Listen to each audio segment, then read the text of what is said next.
Hello മച്ചുമാരി, welcome back to Mallu explainer. മമ്മൂക്കയുടെ അവസാനത്തെ സിനിമ ഉണ്ടല്ലോ ടർബോ, അതിൽ വന്ന ഒരു വില്ലനെ നിങ്ങൾ ശ്രദ്ധിച്ചായിരുന്നു? രാജ് ബി ഷെട്ടി. എന്റെ പൊന്നു മച്ചമാരെ, ഒരു കിടിലൻ അസാധ്യനായിട്ടുള്ള ഒരു ആക്ടറാണ് കേട്ടോ അദ്ദേഹം. മൂപ്പര് അഭിനയിച്ച ടോബി എന്ന് പറഞ്ഞിട്ടുള്ള ഒരു സിനിമ കഴിഞ്ഞ വർഷം ഇറങ്ങിയിട്ടുണ്ട്. എന്റെ മക്കൾ യജാതി പടന്നാ പറയണ്ടേ. ഒരുപാട് മനുഷ്യര്, സാധുക്കളായിട്ടുള്ള ഒരുപാട് ആൾക്കാരെ കൊന്ന് അവരെ അരച്ചിട്ട് കുപ്പയിൽ കൊണ്ടുപോയിടുന്ന മനസാക്ഷിയില്ലാത്ത ഒരു മനുഷ്യൻ. അതാണ് ഈ കഥയിലെ ടോബി എന്ന് പറയുന്നത്. അങ്ങനെയുള്ള ക്രൂരനായിട്ടുള്ള ആ മൃഗത്തോട് നിങ്ങൾക്കൊരു കരുണ തോന്നിപ്പോവും. എന്തുകൊണ്ടത് തോന്നും എന്ന് നിങ്ങൾ ഈ സിനിമ കണ്ട് തന്നെ മനസ്സിലാക്കുക. അതുപോലെ ഈ ഒരു മനുഷ്യന്റെ അഭിനയം, അവസാനം ഒരു കരച്ചിലൊക്കെ ഉണ്ട്. അത് കേൾക്കുമ്പോണ്ടല്ലോ, അല്ലെങ്കിൽ അത് കാണുമ്പോണ്ടല്ലോ നെഞ്ചിടിച്ചു പോകും. എന്തായാലും നിങ്ങൾ ഈ ഒരു കഥ മുഴുവനായിട്ട് കാണും. ആരാണ് രാജ് ബി ഷെട്ടി എന്ന ഈ കന്നഡിയനായിട്ടുള്ള ഒരു നടൻ? അയാൾ നിങ്ങൾക്ക് മനസ്സിലാക്കാൻ പറ്റും. വേണമെങ്കിൽ ഞാൻ സത്യം പറയാം, ഈ സിനിമ കണ്ടതിന് ശേഷം ഇയാളുടെ ഫാനായി പോയി. എനിക്ക് അത്ര ഇഷ്ടമായി. മമ്മൂക്കയുടെ ടർബോ ഇറങ്ങുന്നെന്ന് പറഞ്ഞപ്പോൾ ഞാൻ ഏറ്റവും കൂടുതൽ എക്സൈറ്റ് ആയത് അതിൽ രാജ് ബി ഷെട്ടി വില്ലനായിട്ട് വരുന്നു പറഞ്ഞപ്പോഴാണ്. കാരണം അദ്ദേഹത്തിന്റെ ആ ഒരു അഭിനയം എത്രത്തോളാണെന്ന് എനിക്ക് നന്നായിട്ട് മനസ്സിലായി ടോബി കണ്ടപ്പോൾ. എന്തായാലും നമുക്ക് ആ ഒരു സിനിമയിലേക്ക് പോകാം, സിനിമയുടെ ഈ മായ ലോകത്തിലേക്ക്. സിനിമയുടെ ആരംഭത്തിൽ ഒരു ക്ഷേത്രം, അതുപോലെ തന്നെ അതിന്റെ ആ ഒരു പൂജാരി നാട്ടിലെ ചില ആൾക്കാരൊക്കെ ആയിട്ട് അവിടെ എന്തോ ഒരു ചടങ്ങ് നടക്കാൻ നിൽക്കുകയാണ്. അപ്പൊ ആ ഒരു പൂജാരി പറയുന്നുണ്ട്, നേർച്ചക്കായിട്ട് വെച്ച ഒരു ആട് അത് ഇവിടുന്ന് മിസ്സായി പോയിട്ടുണ്ടെന്ന്. ഇപ്പൊ ഇവരുടെ കൂട്ടത്തിൽ പ്രധാനമായിട്ടുള്ള ഒരു ജന്മി ഉണ്ടാവുമല്ലോ. ജന്മി ആ കൂട്ടത്തിൽ ഒരാളോട് പറയാണ് ആ ആട് പോയിനോ എന്ന് പോയി നോക്കാൻ. അയാൾ ചെന്ന് നോക്കി, ആട് അവിടെ തന്നെയുണ്ട്, കെട്ടിയിട്ടോട് തന്നെയുണ്ട്. എന്ന പൂജാരി വീണ്ടും പറയാണ്, നേർച്ചക്ക് വെച്ച ആട് അത് രക്ഷപ്പെട്ടു പോയിരിക്കുകയാണ്. എന്നാൽ അവൻ തിരിച്ചു വരികയാണെങ്കിൽ അവനൊരു ഭദ്രകാളിയായിട്ടായിരിക്കും വരാൻ പോകുന്നത്. എന്താണ് ഈ പൂജാരി പറയുന്നതെന്ന് ഈ ഒരു ജന്മിക്കും അയാളുടെ ആളുകൾക്ക് മനസ്സിലാവുന്നില്ല. ഇയാൾക്ക് വട്ടാണോ എന്ന് വരെ അവർ ചിന്തിക്കുകയാണ്. ഇവിടെ സീൻ കട്ടായി അടുത്ത സീനിൽ കുറച്ച് ദിവസം പിന്നിലേക്ക് നമ്മളെ കൊണ്ടുപോവുകയാണ്. ഇനി ഈ നാട്ടിലെ സ്റ്റേഷനിലേക്ക് ഒരു SI പുതുതായിട്ട് ജോയിൻ ചെയ്തിട്ടുണ്ട്. സത്യം പറയുകയാണെങ്കിൽ SI ഒരു 20 ലക്ഷം രൂപയാട്ടം കൈക്കൂലി കൊടുത്തിട്ടാണ് ഈ ഒരു ജോലിക്ക് കയറിയത് തന്നെ. വന്ന പാടി തന്നെ കോൺസ്റ്റബിൾ പറയുന്നുണ്ട്, സാറ് പേടിക്കൊന്നും വേണ്ട, ഇവിടെ അങ്ങനെ വലിയ പ്രശ്നങ്ങളൊന്നും ഇല്ലാത്ത നാടാണ്. വല്ലപ്പോഴും ഒരു കൊലപാതകം, വല്ലപ്പോഴും ആരെങ്കിലൊക്കെ ഒരു മിസ്സിംഗ് കേസ്, അത്രയ്ക്കേ ഉള്ളൂ എന്ന് പറയണം. പിന്നെ കൈക്കൂലി എന്ന് പറഞ്ഞിട്ട് വലിയ കാശൊന്നും ഇവിടെ നിന്ന് ഉണ്ടാക്കാനായിട്ട് പറ്റൂല. ഇതേ സമയത്ത് തന്നെ ഒരു ചെറിയ പെൺകുട്ടി വന്നിട്ട് പോലീസ് സ്റ്റേഷന്റെ ചില്ലിൽ നോക്കി ഒരേറ്റ ഏറ് കൊടുക്കുകയാണ്. അവളുടെ മൂക്കിൽ ഒരു മൂക്കുത്തി ഉണ്ടായിരുന്നു, വലിയ മൂക്കുത്തിയാണ്. അവളിങ്ങനെ വിളിച്ചു പറയാണ്, ഒരു പ്രാന്തിയെ പോലെ എന്റെ അച്ഛനെ കാണാതായിട്ട് കുറെ ദിവസമായി, ഞാൻ എത്ര ദിവസമായി പറയുന്നു അന്വേഷിക്കാൻ, നിങ്ങൾ ആരും എന്താ കണ്ടുപിടിക്കാത്തെന്ന് പറഞ്ഞിട്ട് അവൾ ഭയങ്കര പ്രാന്തിയെ പോലെ പെരുമാറി അവിടുന്ന് പോവുകയാണ്. ഇത് കണ്ടപ്പോൾ SI ചോദിക്കുകയാണ്, ഏതാണ് ആ ഒരു പെണ്ണ്? ഇപ്പൊ കോൺസ്റ്റബിൾ പറയാണ്, അതാ ഒരു ജെന്നിയാണ്, മറ്റേ ടോബി ഇല്ലേ, ടോബിയുടെ മകള്. ആരെ ഈ ടോബി? ആ, അതൊരു മുതലാണ് സാറേ. ഈ ടോബിയാണ് കാണാതായിരിക്കുന്നത്, അവൻ എവിടെയാ പോയതെന്ന് ആർക്കും അറിയില്ല. എന്നാ പിന്നെ ആ ഒരു കേസ് ഞാൻ ആദ്യമായിട്ട് വന്നേല്ലേ, അത് ഞാൻ തന്നെ ഹാൻഡിൽ ചെയ്തോളാം. നേരെ ഈ ടോബിയെ കുറിച്ചുള്ള കാര്യങ്ങൾ SI അന്വേഷിക്കുകയാണ്. നേരെ അവിടെ ഉണ്ടായിരുന്ന ഫയൽസും കാര്യങ്ങളും വെച്ച റൂമിലേക്ക് പോകുന്നുണ്ട്. ടോബി ആണെങ്കിൽ അത്യാവശ്യം ക്രിമിനൽ ആക്ടിവിറ്റിയുള്ള ആളാണ്. സോ അയാളുടെ ആ ഒരു കേസ് ഫയൽ നോക്കട്ടെ എന്ന് പറഞ്ഞിട്ടാണ് അങ്ങോട്ടേക്ക് ചെന്നത്. ഏതാണ് അവന്റെ ആ ഒരു കേസ് ഫയൽ എന്ന് ചോദിക്കുമ്പോൾ കോൺസ്റ്റബിൾ പറയാണ്, സാറേ ഈ ഷെൽഫ് മുഴുവൻ ടോബിയുടെ കേസുകളാണ്. അപ്പൊ ഒന്ന് ആലോചിച്ച് നോക്കിയേ, എങ്ങനത്തെ ക്രിമിനലാണ് ഈ ടോബി എന്ന്. എന്തായാലും ടോബിയെ കുറിച്ച് അന്വേഷിക്കാൻ തന്നെ ഇപ്പൊ SI തീരുമാനിക്കുകയാണ്. നേരെ ടോബിയെ എടുത്തു വളർത്തിയ, അല്ലെങ്കിൽ ടോബിയുമായിട്ട് നല്ല ബന്ധമുള്ള ഒരു ഫാദറിന്റെ അടുത്തേക്ക് ചെല്ലുകയാണ്. ഫാദർ കാര്യങ്ങൾ പറഞ്ഞു കൊടുക്കുകയാണ്. ആദ്യമായിട്ട് ഒരു ചൈൽഡ് ഹോമിൽ വെച്ചാണ് ഈ ടോബിയെ കാണുന്നത്. അന്ന് ഞാൻ ചെറിയ പ്രായമായിരിക്കുമ്പോൾ അവിടുത്തെ ഒരുപാട് കുട്ടികൾക്ക് ഗിഫ്റ്റ് കൊടുക്കാൻ പോയി. ഒരുപാട് പിള്ളേർക്ക്, 19 പിള്ളേർക്ക് ഗിഫ്റ്റ് കൊടുത്തു. ഇനി ആരെങ്കിലും ബാക്കിയുണ്ടോ ചോദിച്ചപ്പോൾ അവിടുത്തെ ആള് പറഞ്ഞു, ഒരാൾ കൂടെ ബാക്കിയുണ്ട്, പക്ഷേ അങ്ങോട്ടേക്ക് പോകണ്ടെന്ന് ഫാദറിനോട് അയാൾ പറയാണ്. അതെന്താ കാര്യം ചോദിച്ചപ്പോൾ ആള് കുറച്ച് ഒരു വയലന്റ് ആയിട്ടുള്ള ആളാണ്. ഈ ഇവിടെ ഉണ്ടായിരുന്ന ഒരു ജോലിക്കാരൻ അവനോട് ഇച്ചിരി മോശമായിട്ട് സെക്ഷലി അബ്യൂസ് ചെയ്യാൻ നോക്കി. പക്ഷെ അയാളെ കണക്കിനിട്ട് അവൻ തല്ലിക്കളഞ്ഞു. അതിന്റെ പ്രതികാരമായിട്ട് ഇവന്റെ ഈ ചെറിയ പയ്യന്റെ തൊണ്ടക്കിട്ട് എന്തോന്ന് ചെയ്തു. അതിനുശേഷം അവന് സംസാരിക്കാനൊന്നും കഴിയുന്നില്ല. പിന്നെ ആരും അവനോട് അങ്ങനെ മിണ്ടാറൊന്നുമില്ല, എല്ലാവർക്കും പേടിയാണ്. എന്നാ പിന്നെ എനിക്ക് അവനൊന്ന് കാണണമെന്ന് പറഞ്ഞിട്ട് ഫാദർ നേരെ അങ്ങോട്ടേക്ക് ചെല്ലാണ്. വേണ്ടാന്ന് അയാൾ പറഞ്ഞിട്ട് നേരെ അങ്ങോട്ടേക്ക് ചെല്ലുന്നുണ്ട്. അവിടെ ഒരു ചെറിയ പയ്യൻ ഇരിക്കുന്നുണ്ട്. അവന്റെ അടുത്തേക്ക് ചെന്നിട്ട് ഫാദർ ഒന്നും നോക്കിയില്ല, അവനങ്ങോട്ട് കെട്ടിപ്പിടിക്കുകയാണ്. ഈ പയ്യനാണെങ്കിൽ ആദ്യമായിട്ടാണ് ഇങ്ങനൊരു എക്സ്പീരിയൻസ്. അവനും തിരിച്ച് ഫാദറിനെ കെട്ടിപ്പിടിക്കുകയാണ്. ഫാദർ പിന്നീട് അവൻ ആ ഒരു ഗിഫ്റ്റ് കൊടുക്കുകയാണ്. പതിയെ ഫാദർ അവനുമായിട്ട് കമ്പനി ആവുന്നുണ്ട്. അവന്റെ പേരെന്താ ചോദിച്ചപ്പോൾ പേരില്ല എന്ന് പറയണത്. സംസാരിക്കാൻ പറ്റില്ലല്ലോ, തൊണ്ടയ്ക്ക് എന്തോ ഒരു പ്രശ്നം ആ ഒരു ലാസ്റ്റ് ഫൈറ്റിൽ വന്നിട്ടുണ്ട്. അപ്പൊ ഫാദറായിട്ട് തന്നെ അവനൊരു പേരിട്ട് കൊടുക്കുകയാണ്, ടോബിയാസ്. അത് പിന്നെ ഷോർട്ടാക്കി ടോബി എന്ന് പറയണം. അവന്റെ കയ്യിൽ ആ ഒരു പേര് എഴുതി കൊടുക്കാൻ വേണ്ടി ടോബി പറയണം. അതുപോലെ തന്നെ ഇപ്പുറത്തെ കയ്യിൽ ഫാദറിന്റെ പേര് എഴുതി കൊടുക്കാൻ പറയണം. ഫാദർ വന്നു, അവന്റെ ലൈഫിൽ എന്തെങ്കിലും ഒരു മാറ്റം ഉണ്ടാവും എന്ന് കരുതിയെങ്കിൽ അത് തെറ്റി. ടോബി പഴയതുപോലെ തന്നെയാണ്, ഭയങ്കര വയലന്റ് തന്നെയാണ്. അവനോട് ചൊറിയാൻ വന്നാൽ അവൻ നോക്കി നിൽക്കാതെ നല്ലിട്ട് തിരിച്ചു കൊടുക്കും. ഇതിന്റെ ഇടയിൽ അവന്റെ കയ്യിൽ നിന്നും ആ ഒരു പേര് മാറിപ്പോയിട്ടുണ്ടെങ്കിൽ, മാഞ്ഞു പോയിട്ടുണ്ടെങ്കിൽ പോലീസുകാരോട് തന്നെ അത് അവന്റെ കയ്യിൽ ടോബി എന്നൊരു കയ്യിലും അതുപോലെ തന്നെ മറു കയ്യിൽ ഫാദറിന്റെ പേരും എഴുതി കൊടുക്കാൻ വേണ്ടി പറയും. എന്തായാലും അവന്റെ ആ ഒരു ലൈഫ് എന്ന് പറഞ്ഞാൽ ജുവനൈൽ ഹോം, പിന്നീട് ജയില്, അങ്ങനെയൊക്കെ ആയിട്ട് അങ്ങനെ പോവുകയാണ്. പിന്നീട് ഈ ഫാദറിനെ കാണിക്കുകയാണ്. ഈ പള്ളിയുടെ പേരിൽ ആരോ ദാനം ചെയ്ത ഒരു സ്ഥലമുണ്ട്. എന്നാൽ അയാളുടെ മകൻ ഇപ്പോൾ വന്നിട്ട് പള്ളിയുടെ കയ്യിൽ നിന്നും അത് തിരിച്ചു ചോദിക്കുകയാണ്. ഫാദർ ആണെങ്കിൽ അത് കുട്ടികളുടെ പഠിപ്പിന് വേണ്ടി മാറ്റിവെച്ചതായിരുന്നു. ഇപ്പൊ ബലമായിട്ട് തന്നെ അവനത് വന്ന് തിരിച്ചു ചോദിക്കുകയാണ്. എന്നാൽ ഫാദർ അവനോട് ചോദിക്കുകയാണ്, ഇതൊക്കെ ന്യായമാണോ? അവിടെ ചുറ്റും ഒരുപാട് ആൾക്കാർ കൂടി നിൽക്കുന്നുണ്ട്, ഒരാൾ പോലും സഹായിക്കുന്നില്ല.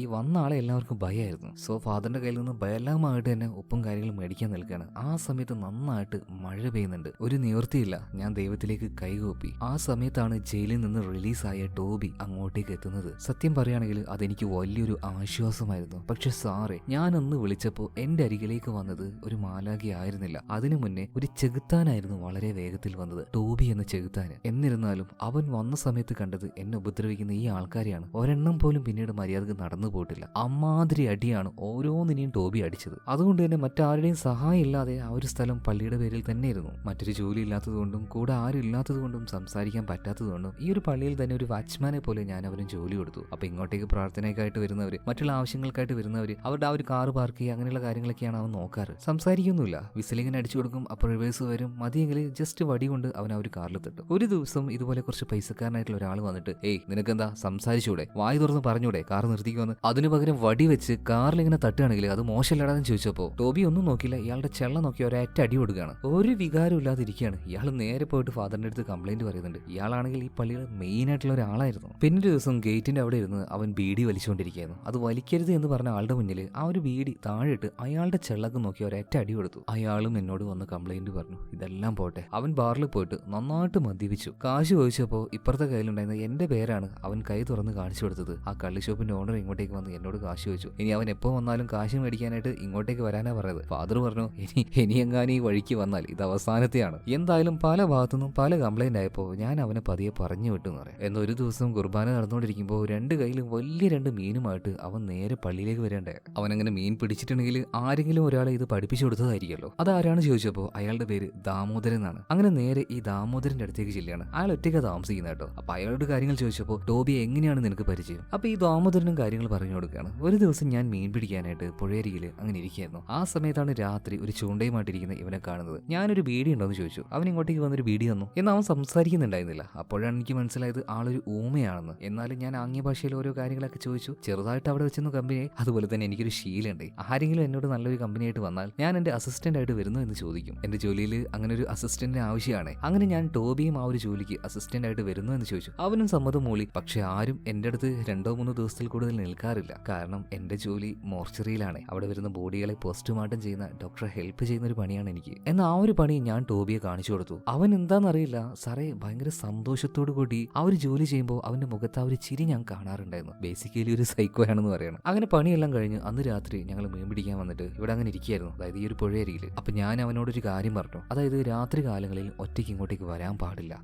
അതെന്താ വന്നാന്ന് അവൻ ആംഗ്യ ഭാഷയിൽ ചോദിക്കാണ്. കാരണം ഈ ഭയം എന്നുള്ള ഒരു കാര്യം അവന്റെ ഉള്ളിൽ ഇല്ലല്ലോ. അങ്ങനെ ഒരു വികാരം എന്താണെന്ന് ടോബിക്ക് അറിയില്ല. എന്തായാലും എന്താ രാത്രി ഇങ്ങോട്ടേക്ക് ഒറ്റയ്ക്ക് വരാൻ പാടില്ലാത്ത എന്ന് അവൻ ചോദിച്ചപ്പോൾ, രാത്രി കാലങ്ങളിൽ കുതിരപ്പുറത്തിരുന്നുകൊണ്ട് ഒരാൾ ഇങ്ങോട്ടേക്ക് വരും. അതിനെ കണ്ട് പലരും ഭയന്നിട്ടുണ്ട്. മൂക്കുത്തി അമ്മൻ എന്നൊക്കെയാണ് ഓരോരുത്തരും അതിനെ പറയാറ്. ഓ അങ്ങനെയാണോ എന്ന ഭാവത്തിൽ ടോബി അങ്ങനെ ഇരിക്കുകയാണ്. യാവാടെ മച്ചാൻ പേടി എന്താന്ന് തന്നെ അറിയില്ല. ഈ സമയത്താണ് ഒരു കുഞ്ഞിന്റെ കരച്ചിൽ ഇവർ കേൾക്കുന്നത്. കരച്ചിൽ കേട്ട പാട് തന്നെ ഈ ഒരു ദാമോദരൻ അങ്ങോട്ടേക്ക് ഓടിച്ചു നോക്കുമ്പോൾ അതൊരു ചെറിയ ഒരു കുഞ്ഞി പെൺകൊച്ചായിരുന്നു കേട്ടോ. ആകെ പേടിച്ചു പോയ ദാമോദരൻ അവിടെ ഉണ്ടായിരുന്ന അയൽവാസികളുടെ അടുത്തേക്ക് മുഴുവൻ ഓടുകയാണ്. ഓരോരുത്തരുടെ കഥവും തട്ടുന്നുണ്ട്. നിങ്ങളൊന്ന് ഇറങ്ങി വാ, ഇതുപോലെ ഒരു സംഭവം ഉണ്ടെന്ന് പറയാണ്. എന്നാൽ ഇതൊന്നും മൈൻഡ് ആക്കാതെ ടോബി അപ്പുറത്ത് മീൻ പിടിച്ചുകൊണ്ടിരിക്കുകയാണ്. അതിനിടയിൽ അവൻ അവിടെ വെച്ച് വലിയൊരു മൂക്കുത്തി കിട്ടുന്നുണ്ട് കേട്ടോ. അങ്ങനെ നാട്ടുകാരെല്ലാവരും വന്നു. എന്താണ് ഈ ഒരു കുഞ്ഞിനെ കാട്ടുക, ആരെങ്കിലും എടുത്ത് വളർത്തുന്നുണ്ടോ എന്ന് വരെ അങ്ങോട്ടും ഇങ്ങോട്ടും ചോദിക്കുകയാണ്. പക്ഷേ ഇതൊരു പെൺകുട്ടിയാണ്, എന്താ ചെയ്യുക? പോലീസിനെ അറിയിച്ചാലോ? പോലീസിനെ അറിയിച്ച ആകെ പേടും. നമ്മളെല്ലാവരും പിന്നെ ഇതിന്റെ പുറകാലം നടക്കേണ്ടി വരും. എന്താ ചെയ്യാന്ന് നാട്ടുകാർ അങ്ങോട്ടും ഇങ്ങോട്ടും സംസാരിക്കുമ്പോൾ മീൻ പിടിച്ചു കഴിഞ്ഞ ടോബി ഉണ്ടല്ലോ, ചൂണ്ടയുമായിട്ട് നേരെ ഇങ്ങോട്ടേക്ക് വരികയാണ്. അവിടെ ഉണ്ടായിരുന്ന ആ ഒരു കുട്ടിയെ നിസാരമായിട്ടൊരു തുണിയിൽ പൊതിഞ്ഞെടുത്ത് ഇവനെന്തോ വല്ല പെട്ടത്തേങ്ങയും കിട്ടതുപോലെ ആ കുഞ്ഞിനെ എടുത്ത് നേരെ വീട്ടിലേക്ക് പോകണം. വീടല്ല കേട്ടോ, ആ ഒരു മോർച്ചറിയുടെ പിൻഭാഗം ഉണ്ടല്ലോ, അവിടെയാണ്, അല്ലെങ്കിൽ ആ ഒരു വരാന്തയിലാണ് അവൻ താമസിക്കാറ്. സോ ചെറിയ കുട്ടിയല്ലേ, അതിന് വിശക്കുമല്ലോ, നന്നായിട്ട് കാര്യം. എന്നാൽ ഇതിന് എന്താ കൊടുക്കേണ്ടത്, എങ്ങനെ ഇതിന് നോക്കേണ്ടതെന്നൊന്നും ടോബിക്ക് അറിയില്ല. അപ്പൊ അങ്ങോട്ടേക്ക് വന്നൊരു നേഴ്സാണ് ഇവനിങ്ങനെ പാല് കാച്ചേണ്ടതും അത് ആ ഒരു കുപ്പിയിലാക്കി അങ്ങനെ കൊടുക്കേണ്ടതും അങ്ങനെയുള്ള കാര്യങ്ങളൊക്കെ പഠിപ്പിച്ചു കൊടുക്കുന്നത്. പിന്നീട് ആ ഒരു കുഞ്ഞിനെ കുളിപ്പിച്ച് കാണിച്ചു കൊടുക്കുന്നത്. ടോബിയും ആ ഒരു കുഞ്ഞിനെ അതുപോലെ തന്നെ നന്നായിട്ട് കുളിപ്പിക്കുന്നുണ്ട്. അതിനെ നന്നായിട്ട് നോക്കുകയാണ്. ഇനിയിപ്പോൾ രാത്രി മീൻ പിടിക്കാൻ പോവുകയാണെങ്കിൽ ആ ഒരു കുട്ടിയെ അതുപോലെ പൊതിഞ്ഞെടുത്തുകൊണ്ട് പോകും. അതുപോലെ തന്നെ മോർച്ചറിയിൽ ശവം കയറുന്ന ആ ഒരു പണിയെടുക്കുമ്പോൾ മോർച്ചറിയുടെ ഒരു ഭാഗത്ത് തുണി കെട്ടി ഒരു തൊട്ടിലുണ്ടാക്കിയിട്ട് അതിൽ ആ ഒരു കുട്ടീനെ കെടുത്തും. എന്നിട്ട് ശരീരം വെട്ടിക്കീറാൻ വേണ്ടി ആവുമ്പോൾ ഒന്ന് ആലോചിച്ച് നോക്കി, ആ ഒരു കുഞ്ഞ് വളരുന്നത് മോർച്ചറിയിൽ വെച്ചാണ്. എന്തായാലും ഇതിനുശേഷം ആ ഒരു കുഞ്ഞുമായിട്ട് നമ്മുടെ ഈ ഒരു ടോബി നേരെ ചെല്ലുന്നത് ഫാദറിന്റെ അടുത്തേക്കാണ്. ടോബിക്ക് പേര് വെച്ചത് ഫാദർ അല്ലേ, അപ്പൊ ഈ ഒരു കുഞ്ഞിനും പേര് വെക്കാൻ ഫാദറിനോട് പറയുന്നുണ്ട്. അങ്ങനെ ഫാദറിന്റെ അമ്മയുടെ പേര് ജെന്നി എന്ന ആ ഒരു പേര് കുട്ടിക്ക് വെക്കുകയാണ്. പിന്നീട് അങ്ങോട്ട് ആ ഒരു കുട്ടിയെ എങ്ങനെ നോക്കണമെന്ന് ടോബിക്ക് അറിയില്ലായിരുന്നു. നിലത്തും വെക്കില്ല, അതുപോലെ തന്നെ തലയിലും വെക്കില്ല. അങ്ങനെ ആ ഒരു കുഞ്ഞിനെ ടോബി നോക്കുക. അങ്ങനെ കുഞ്ഞ് വളർന്നു വലുതായി, സ്കൂളിൽ ചേർക്കണമല്ലോ. അപ്പൊ അവളെ കൊണ്ട് നേരെ സ്കൂളിലേക്ക് പോകുന്നുണ്ട്. പേരെന്താ ചോദിച്ചപ്പോൾ ജെന്നി എന്ന് പറയണം. അച്ഛന്റെ പേരെന്താ വെച്ചപ്പോ ടോബി എന്ന് പറയണം. മതം ഏതാന്ന് വെച്ചപ്പോ എന്ത് മതം? അതഞ്ഞ ഞാൻ ആലോചിക്കാതെ ഒരു മതവും ഇല്ലാത്ത ഇതുപോലുള്ള ഒരു മനുഷ്യന് ജനിച്ചൊരു കുട്ടി ഏത് മതം സ്വീകരിക്കുമല്ലേ? അതെന്തെങ്കിലും ആവട്ടെ. ഇപ്പൊ ആ ഒരു കുട്ടിയുടെ പേര് ജെന്നി എന്നായതുകൊണ്ട് ക്രിസ്ത്യൻ എന്ന് ആ ഒരു സ്കൂൾ മാഷ് എഴുതി ചേർക്കാണ്. പിന്നെ നാട് എവിടെയാന്ന് ചോദിച്ചപ്പോ അതായത് ഗ്രാമത്തിന്റെ പേരുണ്ടാവല്ലോ, അത് പിന്നെ മോർച്ചറി എന്ന് പറയണം. ഇത് കേട്ടപ്പോ ആ മാഷി ഞെട്ടിപ്പോകുന്നുണ്ട്. മോർച്ചറിയോ? ഇപ്പൊ ദാമോദരൻ അടുത്തുണ്ടായിരുന്നു. അതൊന്നുമല്ല, ദാമോദരൻ ഇപ്പൊ ഒരു നാടിന്റെ പേര് പറയുന്നുണ്ട്. അത് തൽക്കാലം അവിടെ എഴുതുകയാണ്. പിന്നെ അങ്ങോട്ടേക്ക് നമ്മുടെ ടോബിയുടെ മകള് അതായത് ജെന്നി സ്കൂളിൽ പോകുന്നുണ്ട്, പഠിക്കുന്നുണ്ട്. അവള് തന്നെ ഒരു ദിവസം ടോബിയുടെ പേര് അവന്റെ കയ്യിൽ എഴുതി കൊടുക്കണം. ഭയങ്കരമായിട്ട് അവന് സന്തോഷമാകുന്നുണ്ട്. ഇത് കണ്ടോ എന്റെ മോൾ എഴുതി തന്നേന്ന് പറഞ്ഞിട്ട് അവളെയും കൂട്ടി ബാറിലേക്ക് പോകണം, എല്ലാവർക്കും കള്ളും മേടിച്ചു കൊടുക്കുന്നുണ്ട്. പക്ഷെ കുറെ കഴിഞ്ഞപ്പോൾ കയ്യിൽ പൈസ ഇല്ലായിരുന്നു. അപ്പൊ പൈസ ഇല്ലാണ്ട് സാധനം തരില്ല എന്ന് പറഞ്ഞപ്പോൾ അന്ന് നമ്മുടെ ഈ ഒരു ജെന്നിയെ കിട്ടിയ സമയത്ത് അവനൊരു മൂക്കുത്തി കിട്ടിയായിരുന്നല്ലോ. അത് ഇവിടെ കൊണ്ടുവന്ന് പണയം വെക്കാൻ നോക്കുമ്പോൾ അത് ഒറിജിനൽ ഗോൾഡ് ഒന്നുമല്ല, എന്തോ ഒരു കവറിംഗ് ആയിട്ടാണ്. എന്നാലും വെച്ചാൽ ചെറിയൊരു കാശ് കിട്ടും. അപ്പൊ ജെനി പറയണം അത് വെക്കൊന്നും വേണ്ട, അത് ഞാൻ വെച്ചോളാന്ന്. അങ്ങനെ ജെനിയുടെ കയ്യിലാണ് ഇപ്പൊ ഒരു മൂക്കുത്തി ഉള്ളത്. ഇതേ സമയത്ത് തന്നെ ദാമോദരനോട് നമ്മുടെ ടോബി പറഞ്ഞു കള്ള് പൈസ കൊടുത്ത് മേടിക്കാൻ പറ്റില്ല, നമുക്ക് ഈ മോർച്ചറിയുടെ പിന്നിൽ ഉണ്ടാക്കിയല്ലോ. അങ്ങനെ ഇവര് ചെറിയൊരു കുക്കറും കൊടയൊക്കെ വെച്ചിട്ട് ഇതുപോലെ കള്ള് വാറ്റാൻ തുടങ്ങുകയാണ് കേട്ടോ. എന്തൊക്കെയായിട്ടെന്ന് ഒരു പിടുത്തമില്ല. ലാസ്റ്റ് കുറെ നേരം ഇതിലേക്ക് ഇങ്ങനെ നോക്കി നിന്നപ്പോൾ അതിൻ്റെ ഉള്ളിൽ നിന്ന് എന്തൊക്കെയോ ഒരു ശബ്ദം വരുന്ന പോലെ. ജെനി ആദ്യം ഒരു ഇച്ചിരി പിന്നിലേക്ക് പോയി. അത് കഴിഞ്ഞപ്പോൾ ദാമോദരനും ഒരു ഇച്ചിരി പിന്നിലേക്ക് പോയി. ഇവരിങ്ങനെ പോകുന്നു കണ്ടപ്പോൾ അതിൻ്റെ ഉള്ളിൽ നിന്ന് ചെറിയൊരു ശബ്ദം വന്നപ്പോൾ നമ്മുടെ ടോബിയും 2 കാല് പിന്നോട്ട് എടുത്ത് വെക്കണം. അങ്ങനെ ഇവർ 3 പേരും ഭയങ്കര സൂക്ഷ്മയോട് കൂടിയിട്ട് അതിലേക്ക് അങ്ങനെ നോക്കി നിൽക്കുമ്പോൾ എന്നിട്ട് അങ്ങോട്ട് പൊട്ടുകയാണ്. അടുത്ത സീനിൽ കാണിക്കുന്നത് 3 പേര് സ്റ്റേഷനിൽ പോയിട്ട് അവിടുത്തെ തറയിൽ ഒരു ഇരുത്താണ്. ആ ഇരുത്തം കാണുമ്പോണ്ടല്ലോ ചീരിച്ച് ചാകും നിങ്ങൾ. അതല്ലേ വിറ്റ്. ഇപ്പുറത്ത് ദാമോദരൻ, അപ്പുറത്ത് ടോബി, നടുവിൽ ആ ഒരു കുരുപ്പും അതായത് ജെന്നി. ഇപ്പൊ എസ് ഐക്കാണ് അല്ലട എന്തിനാണ് ആ ഒരു കൊച്ചിനെ ഇങ്ങോട്ടേക്ക് കൊണ്ടുവന്നത്? കോൺസ്റ്റബിൾ പറയണേ എന്റെ പൊന്നു സാറേ ഞങ്ങൾ കൊണ്ടുവന്നേയല്ല, ഇവരെ ജീപ്പിലേക്ക് പിടിച്ച് വലിച്ച് കൊണ്ടുവന്നപ്പോൾ അതിന്റെ പിന്നാലെ വന്ന് കയറിയതാണ് ഈ ഒരു കുട്ടി പിശാച്. ഇപ്പൊ എസ് ഐ ചോദിക്കാണ് എടാ നിങ്ങൾ 2 പേരും എന്തോന്നാടാ അവിടെ എടുത്ത് വാറ്റിയത്? ഇപ്പൊ ദാമോദരൻ പറയണ സാർ ചെറിയൊരു അബദ്ധം പറ്റിപ്പോയി, വെള്ളാണെന്ന് കരുതിയിട്ട് ഞങ്ങൾ അവിടെ ഉണ്ടായിരുന്ന ടർപ്പന്റൈൻ എടുത്താണ് വാറ്റിയത്. ആലോചിച്ച് നോക്കിയ പെട്രോളിനേക്കാൾ ഭീകരമായിട്ടുള്ള സാധനം ടർപ്പന്റൈൻ. ഇതാണ് അടുപ്പത്ത് വെച്ച് വേവിച്ചത് പൊട്ടി തെറിക്കാണ്ടിരിക്കുക. എന്തായാലും എല്ലാവരും തലയിൽ കൈവച്ചുകൊണ്ടിരിക്കുന്ന സമയത്ത് സ്റ്റേഷനിലേക്ക് മറ്റൊരാൾ വരികയാണ്, സാവിത്രി. ആഹാ കണ്ട വാട് തന്നെ നമ്മുടെ ടോബിയുടെ വായ അങ്ങോട്ട് പൊളന്നു പോവാണ്. വെള്ളം ഇങ്ങനെ ഇറ്റുന്നുണ്ട്. ഇതെന്തിനാ ഈ പെണ്ണിനെ ഇങ്ങോട്ടേക്ക് കൊണ്ടുവന്നെന്ന് ചോദിച്ചപ്പോൾ കോൺസ്റ്റബിൾമാര് പറയുന്നത് സാറേ ഇവളെ അനാശ്വാസത്തിന് എന്താ പറയാ അതിന് ആ സാധനത്തിന് അറസ്റ്റ് ചെയ്താന്ന് പറയണം. ഇപ്പൊ സാവിത്രി അവിടെ ഉണ്ടായിരുന്ന ഓരോ കോൺസ്റ്റബിളെ നോക്കിയിട്ട് സാറേ സാറിനാണോ പരാതി, അല്ലെങ്കിൽ ഈ സാറിനാണോ പരാതി, അല്ലെങ്കിൽ ആ സാറിനാണോ പരാതി? ഒരുത്തനും മിണ്ടുന്നില്ല, തലയും താത്തി നിൽക്കാണ്. അതായത് സാവിത്രിയുടെ അടുത്തേക്ക് പോകാത്ത ഒരേറ്റ പോലീസുകാരനും ആ സ്റ്റേഷനിൽ ഉണ്ടായിരുന്നില്ല. ഇപ്പൊ ടോബി അവിടെ ഉണ്ടായിരുന്ന നമ്മുടെ ജെനിയോട് ചോദിക്കാണ് ആ ഒരു കൊച്ചിനെ കാണാൻ അടിപൊളിയല്ലേ എന്ന്. അതായത് ടോബി സംസാരിക്കാൻ അറിയില്ല എന്ന് അവന്റെ ഓരോ ആംഗ്യ ഭാഷയും ജെനിക്ക് നന്നായിട്ട് അറിയാം. ഇപ്പൊ ജെന്നി ഒന്ന് പോയടാ അവിടെ നിന്ന് പറയാണ്. എന്തായാലും രാത്രി 2 പേരും മോർച്ചറിയുടെ ഒരു ഭാഗത്താണ് കിടക്കാറ്. ഇപ്പോഴും വീടൊന്നും ആയിട്ടില്ല കേട്ടോ. അപ്പോ ഒരുമാതിരി എന്തോ അണ്ണാൻ എന്തോ കണ്ടതുപോലെ മേലോട്ടും നോക്കി അങ്ങനെ ഇളിച്ചുകൊണ്ടിരിക്കുകയാണ് ടോബി. ആ ഒരു പെൺകുച്ചിനെ കാണാൻ നല്ല രസാന്നല്ലൊക്കെ പറയാണ്. ഇവിടെ സീൻ കേട്ടായി നമ്മുടെ എസ് ഐ ടോബിയെ കുറിച്ച് അന്വേഷിക്കുകയാണല്ലോ. എസ് ഐ അടുത്തതായി ചെല്ലുന്നത് ഈ സാവിത്രിയുടെ അടുത്തേക്കാണ്. സാവിത്രി ഇപ്പൊ അവൾക്ക് ടോബിയെ കുറിച്ച് അറിയാവുന്ന കാര്യങ്ങൾ പറയാണ്. ആദ്യമായിട്ട് അവൻ എപ്പോഴാണ് കണ്ടത് അങ്ങനെയുള്ള ആ ഒരു കാര്യങ്ങൾ. അതായത് അന്ന് സ്റ്റേഷനിൽ വെച്ച് ടോബി സാവിത്രിയെ കണ്ടല്ലോ, അതിനുശേഷം അവളോട് വല്ലാത്തൊരു ഇഷ്ടമായിരുന്നു അവന്. അപ്പൊ അവളോട് ഇഷ്ടമാണെന്ന് പറയാൻ വേണ്ടി പോകണം. ഒരു പേപ്പറിൽ ഐ ലവ് യു എന്ന് നമ്മുടെ ജെനിയെ കൊണ്ട് എഴുതിപ്പിച്ചിട്ടുണ്ട്. എന്ന് കൊണ്ടേ കൊടുക്കാനായിട്ട് ടോബിക്ക് ഭയങ്കര പേടി. ഇനിയിപ്പോ ചെകുത്താൻ മുന്നിൽ വന്നു നിന്നാലും പേടിക്കാത്ത ടോബിക്ക് ഈ ഒരു കാര്യത്തിൽ എന്തൊരു പേടി. അങ്ങനെയുള്ള കാര്യത്തിൽ പേടിയുള്ള ആരെങ്കിലും ഈ ഒരു കഥ കേൾക്കുന്നുണ്ടോ? പെണ്ണുങ്ങളോട് ചെന്ന് ഇഷ്ടമാണെന്ന് പറയാൻ, ഇഷ്ടമാണെങ്കിലും കൊന്നാലും ചെന്ന് പറയാത്ത അത്രയും പേടിയുള്ള ആരെങ്കിലും ഉണ്ടെങ്കിൽ ഒന്ന് കമന്റ് ബോക്സിൽ പറഞ്ഞു കേട്ടോ. എന്തായാലും അങ്ങനെയുള്ളവർക്ക് കൂട്ടായിട്ട് ഞാനും ഉണ്ട്. ഞാനും അങ്ങനെ ഒരാളായിരുന്നു. അങ്ങനെ ടോബി ആ ഒരു പേപ്പറിന്റെ കഷ്ണം പിടിച്ച് പേടിച്ചിരിക്കുമ്പോൾ നമ്മുടെ ജെന്നി ഒന്നും കൂടി തന്നേന്ന് പറഞ്ഞിട്ട് ഓടും മേടിച്ച് കൊണ്ടുപോയി കൊടുക്കുകയാണ്. ഇത് വായിച്ചു നോക്കിയ സാവിത്രി പറയണം ഇത് ആരാ തന്നേന്ന്. അപ്പൊ ജെന്നി പറഞ്ഞു ടോബിയോ അതാരാ ചോദിച്ചോ. ടോബി എന്ന് പറഞ്ഞാ ടോബി അല്ല ഈ ടോബി നിന്റെ ആരാ ചോദിച്ചപ്പോ എന്റെ ടോബി, ഞാൻ ടോബിക്ക് ജെനി. അതായത് അച്ഛൻ മകൾ ബന്ധം അങ്ങനെയൊന്നുമല്ല, അവൾക്ക് എന്താന്ന് പോലും അറിയില്ല. അതുപോലെ തന്നെ ടോബിക്ക് ഇത് മകൾ എന്നുള്ള ആ ഒരു ബന്ധം അങ്ങനെയൊന്നുമല്ല. ഒരു കൊച്ചിനെ കിട്ടി അതിനെ പൊന്നു പോലും നോക്കുന്നു. അതിനേക്കാൾ ഉപരിയായിട്ട് മറ്റു റിലേഷൻ ഒന്നും അവരുടെ ഇടയിൽ കാണിക്കുന്നില്ല. എന്തായാലും ഇപ്പൊ ഈ ഒരു ജെനി ഉണ്ടല്ലോ സാവിത്രിയും കൊണ്ട് നേരെ ടോബിയുടെ അടുത്തേക്ക് ചെല്ലാണ്. ടോബിക്കാണെങ്കിൽ വിറച്ചോണ്ട് ഒന്നും സംസാരിക്കാനും പറ്റുന്നില്ല. ഇപ്പൊ വലിയ ആൾക്കാർ സംസാരിക്കുമ്പോൾ നമ്മുടെ ജെനിയോട് അവിടെ നിൽക്കേണ്ടെന്ന് പറഞ്ഞിട്ട് സാവിത്രി പോകാൻ പറഞ്ഞപ്പോൾ അതൊന്നും പറ്റില്ല, നിങ്ങൾ 2 പേരും സംസാരിക്കുന്നത് നിങ്ങൾക്ക് അങ്ങോട്ടും ഇങ്ങോട്ടും മനസ്സിലാവില്ല, ഞാൻ ഇല്ലാതെ നിങ്ങൾക്ക് അത് ഇട്ട് കംപ്ലീറ്റ് ചെയ്യാനും പറ്റില്ല. അങ്ങനെ നമ്മുടെ ജെനി അവിടെ തന്നെ നിൽക്കുകയാണ്. അപ്പൊ സാവിത്രി കാര്യങ്ങൾ പറയാണ്, ഇവൻ ഇഷ്ടമെന്ന് പറഞ്ഞിട്ട് കാര്യമൊന്നുമില്ല, എന്നെ കല്യാണമൊന്നും കഴിക്കാൻ കഴിയില്ല, കാരണം ഞാൻ എന്റെ ശരീരം വിട്ട് ജീവിക്കുന്നവളാണ്. ഞാൻ ഇന്നൊരാളുടെ കൂടെയാണെങ്കിൽ നാളെ മറ്റൊരാളുടെ കൂടെ ആയിരിക്കും, അതുകൊണ്ട് വേണമെങ്കിൽ കൂട്ടുകാരായിട്ട് നിൽക്കാന്ന് പറയാം. ജെന്നി പറയണ ടോബിയോട് വേണ്ടെന്ന് പറ. എന്നാൽ ടോബി പറയണ വേണമെന്ന് പറ, തൽക്കാലം ഇപ്പൊ കൂട്ടുകാരായിട്ട് നിൽക്കാന്ന് പറയാണ്. അങ്ങനെ 2 പേരും അങ്ങോട്ടും ഇങ്ങോട്ടും കൈ കൊടുത്തു. പിന്നീട് അങ്ങോട്ടേക്ക് 3 പേരും ഒരുമിച്ചായിരുന്നു കറക്കവും കാര്യങ്ങളൊക്കെ കേട്ടോ. എന്നാൽ സാവിത്രിയുടെയും ടോബിയുടെ ഇടയിൽ അങ്ങനെയുള്ള റിലേഷനും കാര്യങ്ങളൊന്നും ഉണ്ടാവുന്നില്ല. എന്നാൽ സാവിത്രിയുടെ വീട്ടിൽ ഇങ്ങനെ ഓരോരുത്തർ വന്ന് പോകുന്നതും അവൾ കൂടെ ബൈക്കിൽ പോകുന്നതൊന്നും നമ്മുടെ ടോബിക്ക് അത്ര അങ്ങോട്ട് ഇഷ്ടാവുന്നില്ല. അപ്പൊ സാവിത്രിയോട് ഈ ഒരു കാര്യങ്ങൾ പറഞ്ഞപ്പോൾ സാവിത്രി പറഞ്ഞു എന്റെ ഈ കാര്യത്തിലൊന്നും ഇടപെടരുതെന്ന് ഞാൻ അന്നേ പറഞ്ഞാണ്. ഇതും പറഞ്ഞ ടോബിയും അതുപോലെ തന്നെ സാവിത്രിയും തമ്മിൽ അങ്ങോട്ടും അങ്ങോട്ടും ഇങ്ങോട്ടും തെറ്റുകയാണ് കേട്ടോ. അപ്പൊ ഇതിന്റെ ഇടയിൽ മധ്യസ്ഥയായി നിൽക്കുന്ന നമ്മുടെ ഒരു ജെനിയാണ്, മൂട്ട പോലത്തെ ഒരു പെൺകുട്ടി. എന്നിട്ട് ഇപ്പൊ ജെനി കാര്യങ്ങൾ പറഞ്ഞു കൊടുക്കുകയാണ്. അതായത് ഈ ഒരു സാവിത്രിയുടെ അടുത്ത് കൂട്ടുകാരുണ്ടാകുമ്പോൾ അങ്ങോട്ടേക്ക് ടോബി പോകണ്ട, അവളുടെ അടുത്ത് ആരും ഇല്ലാത്ത സമയത്ത് സാവിത്രിയുടെ അടുത്തേക്ക് ടോബി പോ, അങ്ങനെ നിങ്ങൾ ഫ്രണ്ട്ഷിപ്പ് പുതുക്കിക്കോ എന്നൊക്കെ ഇപ്പോൾ ഈ ഒരു ജെനി പറഞ്ഞു കൊടുത്തപ്പോൾ ഓക്കെ എന്ന് പറഞ്ഞിട്ട് രണ്ടുപേരും കൈ കൊടുക്കുകയാണ്. അങ്ങനെ ഇവരുടെ ലൈഫ് അങ്ങനെ കുറച്ച് വർഷങ്ങളായിട്ട് മുന്നോട്ടേക്ക് പോവാണ്. നമ്മുടെ ജെനി ഇപ്പോൾ വളർന്നു വലുതായിട്ട് ഒരു ടീനേജ് പെണ്ണായിട്ടുണ്ട്, സ്കൂളിലൊക്കെ പോകുന്നുണ്ട് അവൾ. ഒരു ദിവസം അവളുടെ ക്ലാസ്സിലേക്ക് PT സാറ് വരികയാണ്. എല്ലാ പെൺകുട്ടികളോടും എല്ലാ സ്റ്റുഡൻസിനോടും പുറത്തേക്ക് പോകാൻ പറയാണ്. എന്നാൽ നമ്മുടെ ജെനിയോട് മാത്രം അവിടെ ഇരിക്കാൻ പറയുന്നുണ്ട്. എന്നിട്ട് ഒരു വൃത്തികെട്ട രീതിയിലൊക്കെ അവളോട് സംസാരിക്കുകയാണ്, ഞാൻ വാതിലടക്കട്ടെ എന്നുള്ള ആ ഒരു രീതിയിലൊക്കെ. ഇതേ സമയത്തിന് ജെനി പറയുന്നത്, സാറ് വാതിലടക്കണ്ട, ഞാൻ അടച്ചിട്ട് വരാമെന്ന് പറയാം. ഇത് കേട്ടപ്പോൾ സാറിനും സന്തോഷമായി. ആഹാ, ഒരു പ്രശ്നമില്ലാത്ത കാര്യങ്ങൾ നടക്കുമല്ലോ. നേരെ പോയിട്ട് ജെനി വാതിലടക്കാണ്. എന്നിട്ട് സാറിന്റെ അടുത്തേക്ക് വന്ന് ചെരുപ്പ് ഊരിയാണ്, അടിച്ച് പൊളിക്കാൻ അയാളുടെ ചള്ള.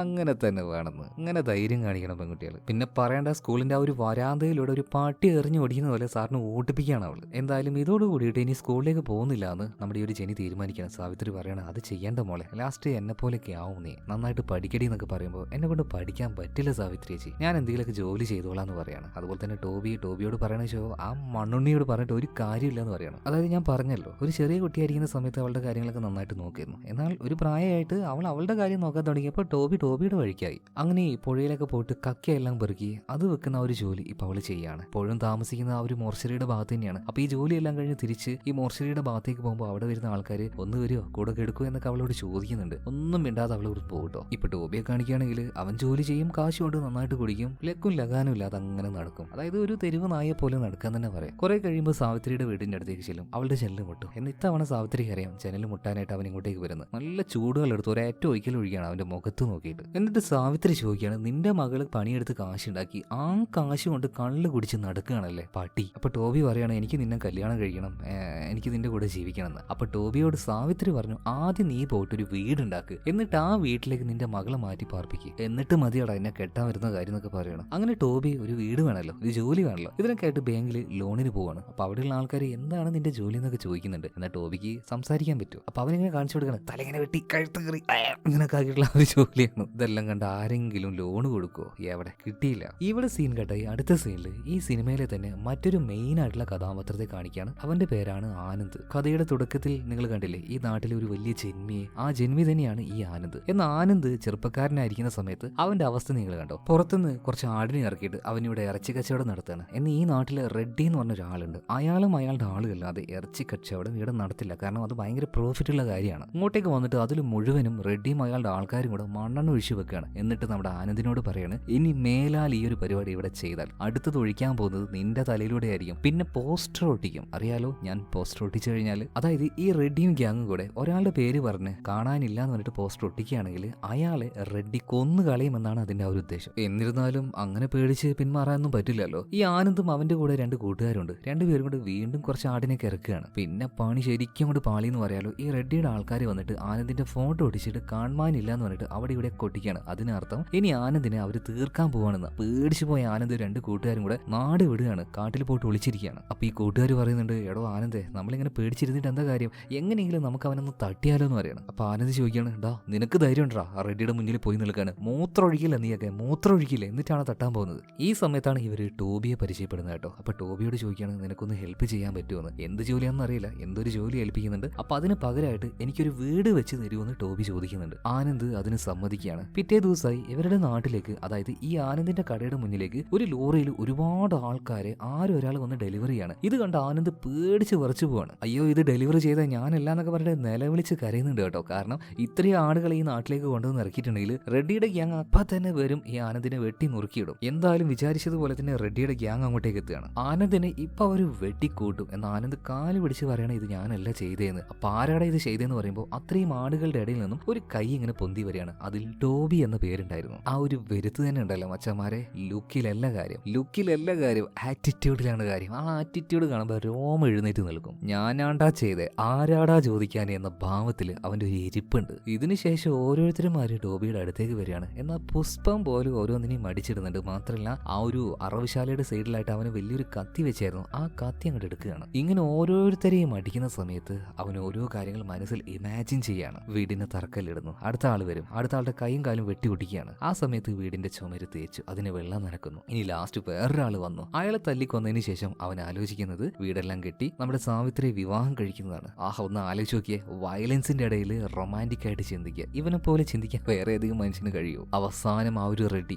എല്ലാവരും കണ്ടു പേടിക്കുന്ന ആ ഒരു റെഡ്ഡി ഉണ്ടല്ലോ, അവൻ വരികയാണ്. ഈ റെഡ്ഡിക്ക് സത്യം പറഞ്ഞാൽ ടോബി ഒന്ന് തൊടാൻ വരെ പറ്റിയില്ല. വന്ന് വയറ്റിനൊരു വീശാണ്, വയറ് കയറി അവൻ അവിടെ വീഴുന്നുണ്ട്. കുനിഞ്ഞു നിൽക്കുന്ന അവന്റെ തല നോക്കിയിട്ട് ആടിന്റെ തല വെട്ടുന്ന പോലെ വെട്ടി മുറിച്ചെടുക്കുകയാണ്. വയലന്റ് എന്ന് പറഞ്ഞാൽ ഒരു മൃഗത്തിനെ പോലുള്ള മനുഷ്യൻ, കൊല്ലാൻ പറഞ്ഞാൽ അരച്ചു കൊണ്ടുവരുന്ന ജാതി എന്നൊക്കെ പറയാം. ഇതിന്റെ പേരിൽ എന്തായാലും ടോബി അറസ്റ്റ് ചെയ്യപ്പെടുന്നുണ്ട്. അങ്ങോട്ടേക്ക് ഇപ്പൊ ജെനി എത്തുകയാണ്. ജെനിയെ നോക്കിയിട്ട് വളരെ ക്യൂട്ടായിട്ട് സിമ്പിളായിട്ട് അവൻ പറയാണ്, മോളെ നമുക്ക് വീട് വെക്കാട്ടോ, അതിനുവേണ്ടിയാ ഞാൻ ഇത് ചെയ്തതെന്ന്. അവൾ ആകെ അന്തം വിട്ടുപോയി. അതായത് ടോബി ഒരു അരപ്പിരിയനാണെന്ന് അവൾക്ക് നന്നായിട്ട് അറിയാം. അവനോട് നല്ല ദേഷ്യം ഉണ്ടെങ്കിലും ഒരുപാട് ഇഷ്ടമായിരുന്നു ഈ ടോബിയെ. എന്തായാലും ഇതിന് ശേഷം നമ്മുടെ SI ടോബിയെ കുറിച്ച് അന്വേഷിക്കാനായിട്ട് നേരെ ടോബിയുടെ വീടിന്റെ അടുത്തേക്ക് എത്തുകയാണ്. നോക്കുമ്പോൾ വലിയൊരു ബംഗ്ലാവാണ്. അപ്പൊ ഈ SI കോൺസ്റ്റബിളോട് ചോദിക്കുകയാണ്, ഒരു കൊലപാതകം ചെയ്തതിന്റെ പേരിൽ ആ ആനന്ദ് ഇവന് വേണ്ടി വലിയൊരു ബംഗ്ലാവ് കെട്ടിക്കൊടുത്തെന്ന് ചോദിക്കുമ്പോൾ കോൺസ്റ്റബിൾ പറയാണ്, പൊന്നു സാറേ, ഇത് അയാളുടെ വീടാണ്, ആനന്ദിന്റെ വീടാണ്. ആ ഒരു സംഭവത്തിന് ശേഷം ഈ നാട്ടിലെ മെയിൻ ആനന്ദാണ്. അന്ന് റെഡ്ഡി വന്നപ്പോൾ അവന്റെ കാല് പിടിച്ച് കരഞ്ഞ ആളാണ് ഇപ്പൊ ഈ നാട്ടിലെ വലിയ ആള്. അപ്പൊ ഈ ഒരു ടോബിയുടെ വീട് അതെവിടെയാ ചോദിക്കുമ്പോൾ കുറച്ച് അപ്പുറത്തായിട്ട് വളരെ ചെറിയൊരു കുടിലുണ്ടായിരുന്നു. അതാണ് ടോബിയുടെ വീട് എന്ന് പറയുന്നത്. ഇവർ നേരെ അങ്ങോട്ടേക്ക് ചെല്ലുന്നുണ്ട്. എന്നാൽ അവിടെ ആരും ഉണ്ടായിരുന്നില്ല. ടോബി ഇല്ല, മകളായിട്ടുള്ള